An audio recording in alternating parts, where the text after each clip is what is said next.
बोलो बम भोले की जय हो। चलिए शुरू करते हैं।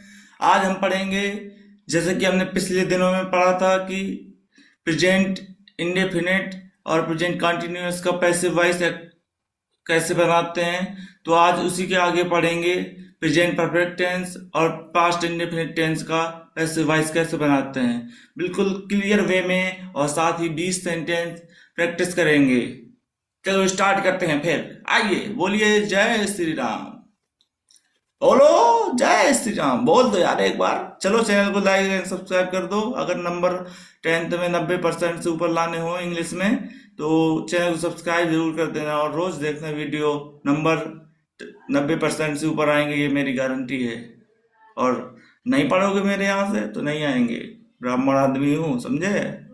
जो कह देता हूँ वो करता हूँ, समझे। तो सुनो, चलो बातें कम करते हैं, काम ज्यादा करते हैं। चलिए शुरू करते हैं। Present perfect tense. Present perfect tense की पहचान क्या होती है? उसमें हिंदी में किया है, किया गया है, गई है, गए आदि शब्द आते हैं। या है, ये है, ये है, आदि शब्द आते हैं। और इंग्लिश में हैज के साथ वर्ब की थर्ड फॉर्म प्रयुक्त होती है। समझे कि नहीं समझे? बूझे तो बूझे कि नहीं बूझे? बूझ गए वो। तो चलिए स्टार्ट करते हैं। ये देखिए प्रेजेंट परफेक्ट टेंस दिया हुआ है, she has clean the room. अब इसका पैसिव वॉइस बनेगा, क्या बनेगा? The room has been cleaned by her. ये जब पैसिव वॉइस बनता है तो अगले सेंटेंस में ट्रांसफर हो जाता है। कैसे? मतलब प्रेजेंट परफेक्ट का प्रेजेंट परफेक्ट कॉन्टिन्यूअस बन जाएगा, उसमें बीन लग जाएगा। और कर्ता कर्म में और कर्म कर्ता में, अर्थात ऑब्जेक्ट सब्जेक्ट में और सब्जेक्ट ऑब्जेक्ट में बदल जाता है, तथा वर्ब की थर्ड फॉर्म बाई के साथ आती है। जैसे सी हैज क्लीन द रूम, सी यहाँ पर करता है तो हर यहाँ पर ऑब्जेक्ट के रूप में आ गया है। और रूम यहाँ पे कर्म है तो रूम यहाँ पर कर्ता के रूप में आ गया है। She has clean the room को जब हम बनाएंगे पैसिव वॉइस तो बनेगा the room has been cleaned by her. अब इसका नेगेटिव फॉर्म होगा तो she has not clean the room, तो सेम बनेगा, सिर्फ हैज बीन के बीच में नॉट आ जाएगा। The room has not been cleaned by her. अब इसी का इंटेरोगेटिव होगा तो किस तरह बनेगा? Has she clean the room, क्या उसने कमरा साफ किया? तो क्या उसके द्वारा कमरा साफ किया गया, ये बनेगा पैसिव वॉइस। तो has the room been cleaned by her. समझ में आया कि नहीं समझ में आया? समझे कि नहीं समझे? समझे, समझ में आया? हाथ हाथ पर हिला दिया करो, बेल आइकन दबा दो, लाइक का बटन दबा दो। चलो अब पहुंचते हैं पास्ट इंडिपेंडेंट पे। हम थोड़ा सा कम पढ़ाते हैं, लेकिन ऐसा पढ़ाते हैं कि दिमाग में छप जाए। अभी अभी प्रैक्टिस कराएंगे तुम्हारी, ठीक है। अब देखो ये पास्ट इंडिफिनिट का सेंटेंस है।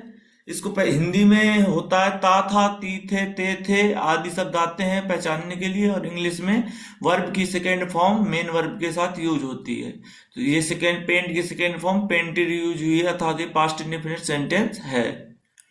ही पेंटेड द वॉल, उसने वॉल को पेंट किया। तो सेम रूल लगेगा। सेंटेंस अगले टेंस में, जो टेंस है पास्ट इंडिफिनिट, ये पास्ट कंटिन्यूअस में चला जाएगा। बाई के साथ ऑब्जेक्ट और सब्जेक्ट इंटरचेंज हो जाएंगे। इंटरचेंज मीन्स आपस में बदल जाएंगे। तो ही की जगह आ जाएगा द वॉल, और प्रेजेंट इंडिफिनिट की जगह आ जाएगा पास्ट कंटिन्यूअस। पास्ट इंडिफिनिट की जगह आ जाएगा पास्ट कंटिन्यूअस। वाज पेंट के साथ पेंट की थर्ड फॉर्म पेंटेड बाई, और ही की जगह उसका object him. The ball was painted by him.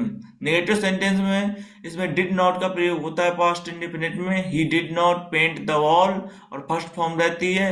लेकिन जब इसका पैसिव वॉइस बनाएंगे तो थर्ड फॉर्म लगाएंगे। The wall was not painted by him. अब इसका इंटेरोगेटिव सेंटेंस क्या है? Did he paint the wall, क्या उसने दीवार पर पेंट किया? Was the wall painted by her, by him. Her भी हो सकता है अगर यहाँ पर सी होता। क्या उसके द्वारा दीवार पर पेंट किया गया? इस तरह से बनेगा। अब चलो हम इसके रूल भी दिखा देते हैं तुमको, रूल भी दिखा देते हैं।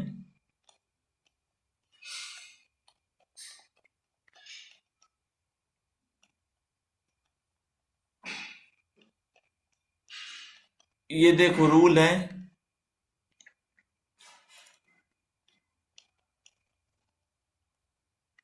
हमने आज तुमको बताया था ना कि प्रेजेंट परफेक्ट को एक्टिव वाइज को जब पैसिव वाइज से बनाएंगे तो फॉर्मूला आ जाएगा सब्जेक्ट।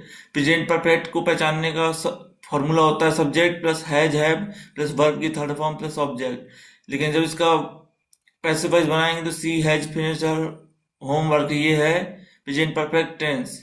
लेकिन इसका जब पैसिव वाइज बनेगा तो फॉर्मूला बन जाएगा object plus has have plus been plus verb की third form by subject. The homework has been finished by her. Past indefinite में subject plus verb की second form plus object. He sang a song. इसका पैसे बनेगा object plus was verb plus verb की third form plus by subject. A song was sung by him. Comparison table हो गई। अब हम चलो प्रैक्टिस करते हैं। चलो बताना, बताओ she has cleaned the room, इसका पैसे वाइज क्या बनेगा बताओ। चलो मैं बताता हूँ, the room has been cleaned by her. जल्दी जल्दी करते हैं, ठीक है। They have made dinner, the dinner has been made by them.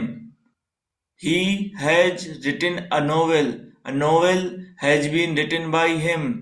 The teacher has explained the topic has been explained by the teacher. I have solved the puzzle, the puzzle has been solved by me। चलो जल्दी से channel को subscribe कर दो, like कर दो और share कर दो अपने दोस्तों के साथ जो कि 10th और 12th में पढ़ते हैं और अच्छे नंबर लाना चाहते हैं। Priya has decorated the cake has been decorated by Priya. You have started the project has been started by you. We have watched the movie has been watched by us। They have built a bridge has been built by them। The children have broken the vase has been broken by the children। अब past indefinite sentence का practice करते हैं। चलो बताना, she answered the questions, इसका बताओ हाँ। चलो मैं बताता हूँ, लो बम बोलेगी। The questions were answered by her। He painted the wall was painted by him। They delivered the parcels were delivered by them। The chef cooked the meal।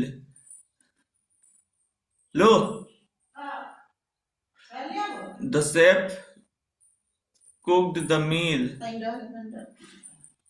The meal was cooked by the chef।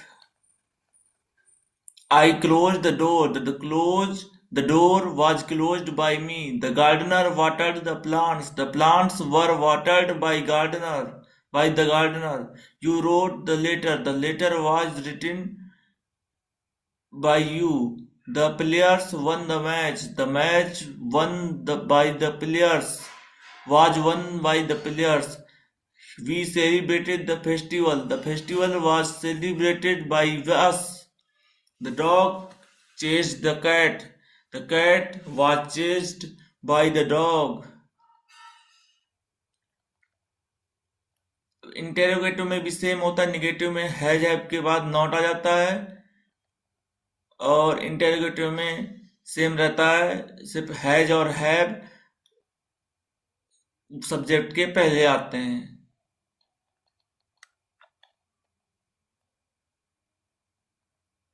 तो इस तरह से हमारा आज का topic complete होता है। हमने 20 सेंटेंस की प्रैक्टिस भी की और ये देखो चार्ट है, ये चार्ट मैं तुमको ग्रुप में डाल दूंगा। हमारा ग्रुप है ये मारुति इंग्लिश क्लासेस के नाम से। बोलो मारुति भगवान की जय। हनुमान जी के नाम पर हमने अपना चैनल का नाम रखा है मारुति इंग्लिश क्लासेस।